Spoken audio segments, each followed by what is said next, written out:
ఈ పురాణము భగవంతుడి యొక్క కుడి చెయ్యి అని ముందే చెప్పుకున్నాం కదా. కుడి చెయ్యి అంటే భగవంతుడు విష్ణు పురాణ రూపంలో మనకి అభయప్రదుడై ఉన్నాడు అనే అభిప్రాయం. ఆయన అభయాన్ని ఇస్తూ ఉన్నాడు. వెంకటేశ్వర స్వామి వారైతే కనుక వరదప్రదుడై ఉన్నాడు అని. ఆయన అభయహస్తం కాదు కదా వెంకటేశ్వర స్వామి వారు, వరద హస్తం. అది వరద ముద్ర, ఇది అభయ ముద్ర, ఇది తిరిగితే వరద ముద్ర. ఆయన వరద ముద్రలో ఉన్నాడు అంటే మనం అభయం కోరి వస్తే ఆయన వరమే ఇస్తున్నాడు అని. అది వెంకటేశ్వర స్వామి వారు. అందుకనే కలియుగ ప్రత్యక్ష దైవం. అంటే మనం భయంలో వస్తే భయాన్ని పోగొడతానని ఇలా చెప్పి ఇలా పెట్టి ఇంత టైం లేదు మనకి కలియుగంలో. రాగానే కావాలి, అందుకనే పోసేశాడు వెంటనే.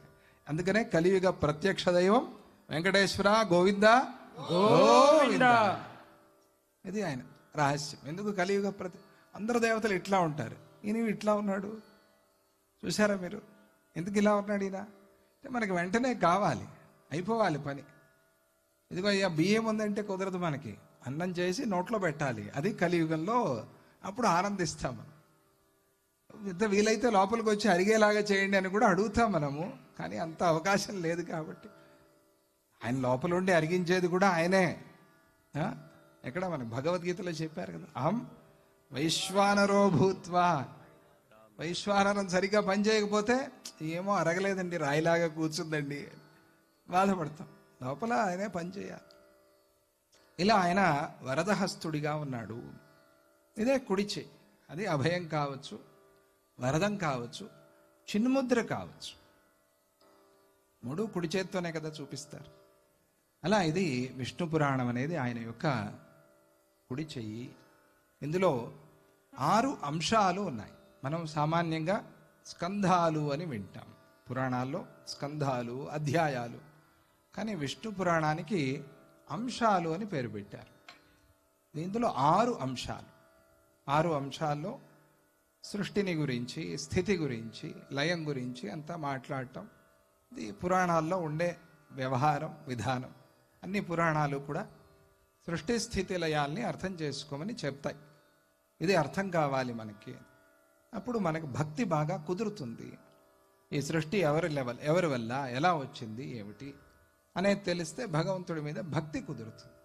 ఏదో ఒక 5 భూతాలు ఉన్నాయంట, భూతాలు కలిస్తే ఈ భూతాలు తయారయ్యంటే భక్తి రాదు మనకి. అంత భూతం అయిపోతుంది. అంత భూతమే. భూతం అంటే గడిచిపోయింది, అంత జీవితం గడిచిపోతుంది. భక్తి లేకుండా గడిచిపోయిన జీవితము వ్యర్థము కదా.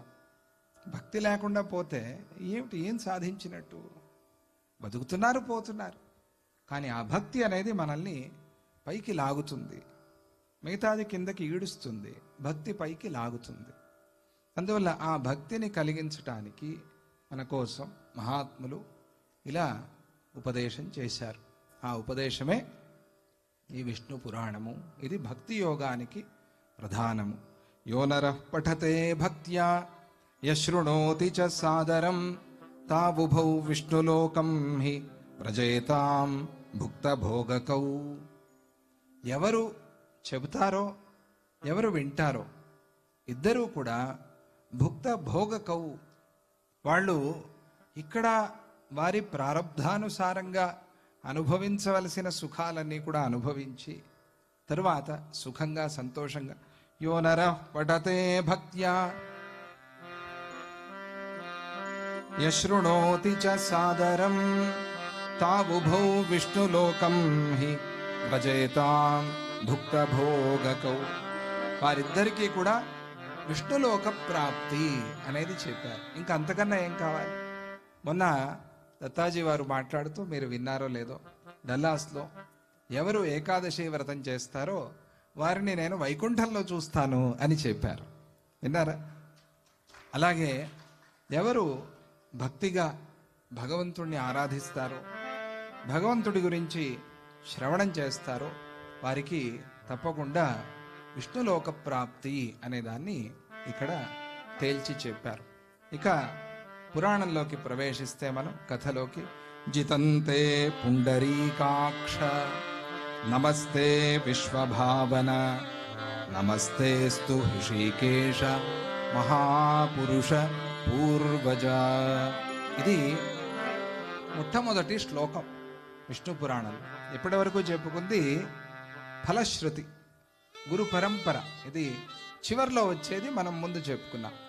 కానీ గ్రంథంలో మొదటి శ్లోకము అనంటే జితంతే, చెప్పండి, జితంతే పుండరీకాక్ష, జితంతే పుండరీకాక్ష, నమస్తే విశ్వభావన, నమస్తే విశ్వభావన, నమస్తేస్తు హృషీకేశ, నమస్తేస్తు హృషీకేశ, మహాపురుష పూర్వజ, మహాపురుష పూర్వజ, మహాపురుష పూర్వజ.